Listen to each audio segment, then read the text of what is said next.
নীতিশ নাইডু খাবে আর বাকিরা দেখবে। বাজেট প্রকাশের পরে বিরোধীরা এটাই বলছে। অনেকাংশে বিজেপি সমর্থকরা এই একই কথাই বলছে। কিন্তু এই বাজেট নিয়ে সংসদের ভেতরে বাইরে এত হইচই কেন?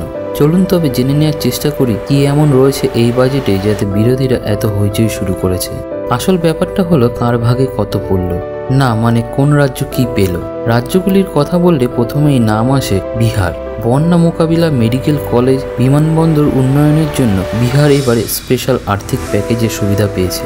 বিরোধীরা প্রশ্ন তুলছে, গোটা ভারতবর্ষে শুধুমাত্র বিহারেই কি বন্যা হয়? মহারাষ্ট্র, কেরল, বাংলায় বন্যা হয় না? এখানেই বিরোধীদের ক্ষোভ। তাহলে তাদের জন্য কিছু জুটল না কেন? অপরদিকে চন্দ্রবাবু নাইডু অন্ধ্রপ্রদেশের নতুন রাজধানী উন্নয়নের জন্য পেয়েছে 15,000 কোটি টাকা।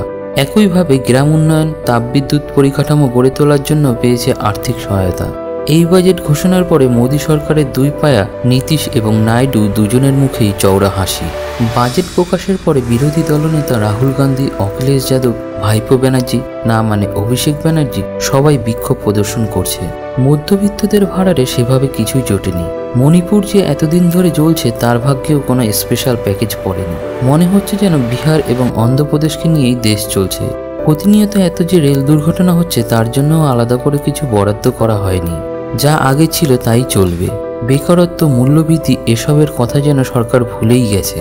প্রতি বছর সংসদে বাজেট পেশ হয়, তারপরে বিরোধীরা তা নিয়ে হইচই করে। এটা তো কমন ব্যাপার। মধ্যবিত্তরা বাজেট নিয়ে শুধু আলোচনাই করে, কিন্তু তাদের ভাড়ারে কিছুই জোটে না।